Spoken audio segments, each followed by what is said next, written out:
7 दिसंबर 1941 ये इतिहास का वो आखिरी दिन था जिसके बाद दुनिया का नक्शा हमेशा हमेशा के लिए बदलने जा रहा था। यूएस नेवी की बेस पर एक आफत टूटने वाली थी जिसका अंदाजा किसी को भी नहीं था। बैटलशिप में मौजूद एक अफ्रीकन अमेरिकन बावर्ची डोरिस मिलर सूरज निकलते ही नेवी ऑफिसर्स को नाश्ता सर्व करता है और उसके बाद उनकी लॉन्ड्री कलेक्शन के काम पे लग जाता है। सुबह के ठीक 7:57 पे डोरिस को एक सायरन सुनाई देता है।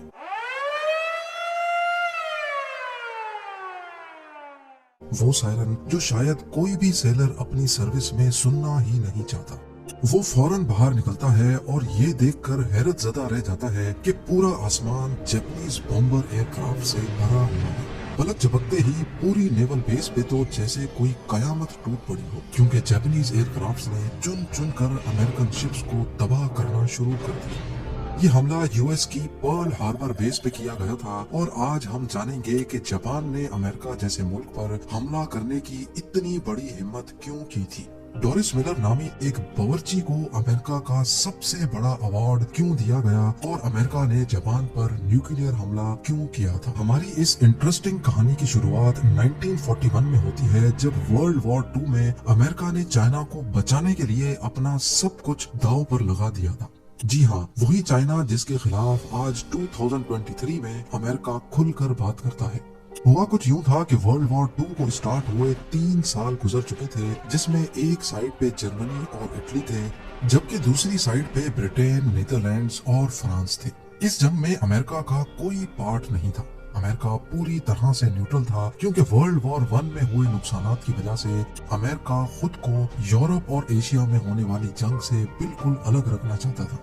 पर एक मुल्क था जो अमेरिका को मुसलसल सताए जा रहा था, और वो था जापान। जापान के पास नेचुरल रिसोर्सेज कम होने की वजह से वो अपने आस पड़ोस के मुल्कों पर धड़ाधड़ कब्जा जमा रहा था, ताकि वो अपनी नेचुरल रिसोर्सेज की डिमांड्स पूरी कर सके। कोरिया, ताइवान और चाइना के बड़े इलाकों पर जापान कब्जा कर चुका था। पैसिफिक ओशन में ही जापान के करीब फिलीपींस, मलेशिया और इंडोनेशिया पर भी इसकी नजर थी। पर मसला ये था कि मलेशिया ब्रिटिश कॉलोनी थी, इंडोनेशिया नीदरलैंड्स की और फिलीपीन न्यूट्रल रहने वाले अमेरिका की कॉलोनी थी। इन कंट्रीज को जापान का दूसरे मुल्कों पर कब्जा करना बिल्कुल भी ठीक नहीं लग रहा था, क्योंकि जापान के पीछे असल में हिटलर का हाथ था और हिटलर ब्रिटेन और अमेरिका का दुश्मन था। जापान की ये हरकतें देखकर जुलाई 1941 में अमेरिका ने जापान को ऑयल देना बंद कर दिया। जापान के पास खुद का ऑयल नहीं था, बल्कि उसकी डिमांड का 80% ऑयल वो अमेरिका से ही इंपोर्ट करता था। अमेरिका ने उसके सामने ये कंडीशन रखी कि पहले उसको चाइना में अपना कब्जा छोड़ना पड़ेगा, फिर जाकर उसको ऑयल दिया जाएगा। जापान के लिए ये एक बहुत ही मुश्किल फैसला था। एक तरफ अगर वो चाइना से अपना कब्जा छोड़ देता तो पूरी दुनिया समझती कि इसने हिटलर की सपोर्ट के बावजूद अमेरिका के सामने अपने घुटने टेक दिए हैं। दूसरी तरफ ऑयल था जिसके बगैर जापान का होल्ड वैसे ही कमजोर पड़ जाना था। जापान ने फैसला किया कि वो चाइना से अपने फौजी वापस नहीं बुलवाएगा, बल्कि अंदर ही अंदर उसने प्लान बनाया कि वो ऑयल के लिए इंडोनेशिया पर कब्जा करेगा। लेकिन ये काम इतना आसान नहीं था।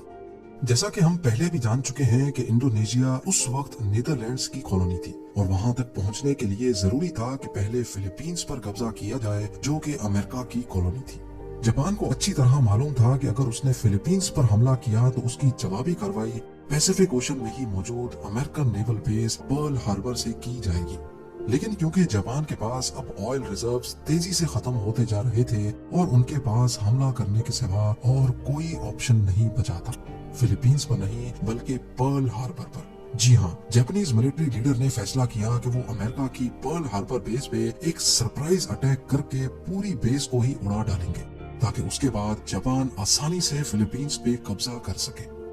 जापान अब चुपके से पर्ल हार्बर पर अटैक करने की तैयारी में लग चुका था। उसने अपनी फ्लीट तैयार करना शुरू कर दी, जिसमें 2 बैटलशिप्स, 39 सबमरीन्स, 30 डिस्ट्रॉयर्स और हैरत अंगेज तौर पे 414 बॉम्बर एयरक्राफ्ट थे। इन एयरक्राफ्ट्स को 6 एयरक्राफ्ट कैरियर्स के जरिए पर्ल हार्बर की तरफ रवाना किया गया। दूसरी तरफ अगर पर्ल हार्बर पर खड़ी अमेरिकन फोर्स का अंदाजा लगाया जाए तो इसमें 8 बैटलशिप्स, 59 एंटी एयरक्राफ्ट शिप्स, 4 सबमरीन्स और 390 एयरक्राफ्ट थे। देखा जाए तो अमेरिका के पास जापान का हमला नाकाम बनाने के लिए काफी फोर्स मौजूद थी, लेकिन इसके लिए जरूरी था कि इनको पहले से इस हमले की इंफॉर्मेशन मिल जाए। पर जापान ये अटैक हर तरह से सीक्रेट रखना चाहता था, इसीलिए जापानीज कमांडर ने फैसला किया कि हमले से पहले वो किसी किस्म की भी वायरलेस कम्युनिकेशन से दूर रहेंगे। जापान से निकलने वाली फोर्स करीब 8000 किलोमीटर का फासला तय करके अब पर्ल हार्बर से सिर्फ 370 किलोमीटर दूर थी, और यही वो पॉइंट था जहां से एयरक्राफ्ट्स को हमला करने के लिए टेक ऑफ करवाया गया। ये वर्ल्ड वॉर 2 का सबसे बड़ा हमला होने वाला था, जिसमें अमेरिका अभी तक शामिल ही नहीं था। 7 दिसंबर 1941 की सुबह को 7:57 पे 350 जापानीज एयरक्राफ्ट्स ने पर्ल हार्बर पे 2 अलग अलग ग्रुप्स में धावा बोल दिया। अमेरिकन जो इस हमले से बिल्कुल लाइल्म थे, उन पर तो जैसे कयामत ही टूट पड़ी थी। जापानीज एयरक्राफ्ट्स के पहले ग्रुप ने गोलों की बारिश कर दी थी। 45 मिनट्स तक ये पर्ल हार्बर पर हमला करते रहे और फिर वापस चले गए। पहले तो यूं लगा शायद हमला खत्म हो चुका है, लेकिन 10 मिनटों बाद बॉम्बर एयरक्राफ्ट्स का दूसरा ग्रुप आया और बची कुची नेवल बेस को भी गोले बरसा कर तबाह कर दिया।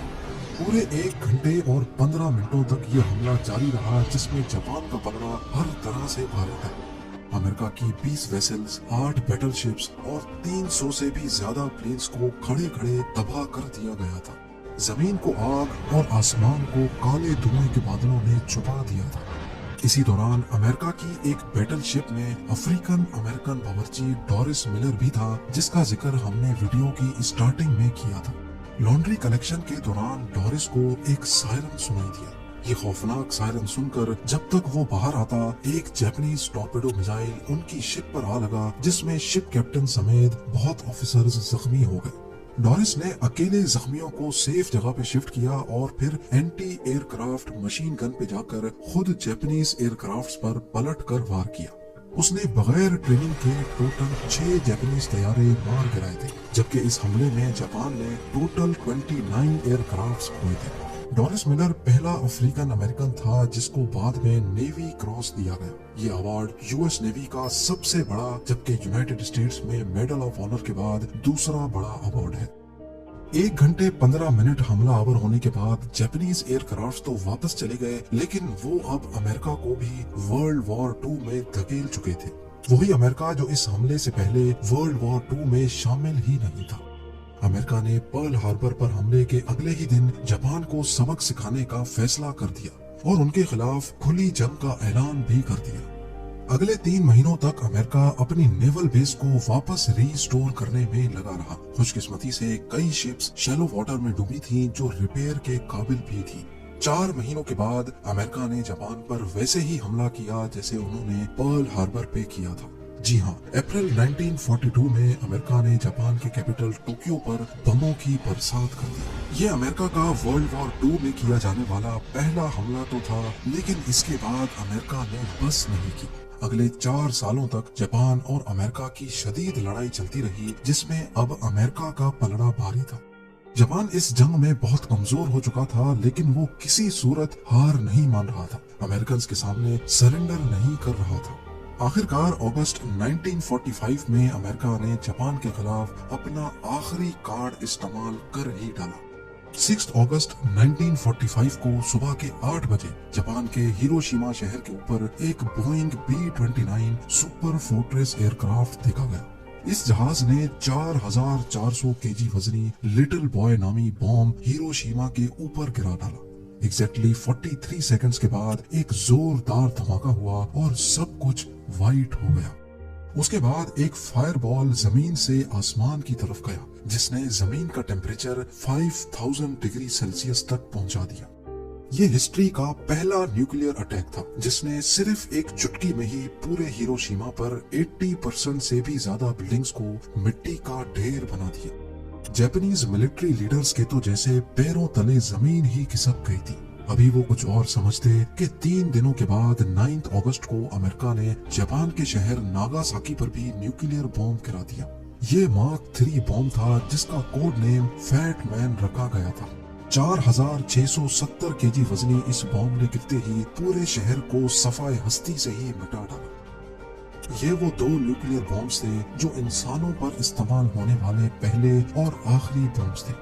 ایک اندازے کے مطابق ہیروشیما اور ناگاساکی کے حملوں میں 2,60,000 کے قریب لوگ مارے گئے۔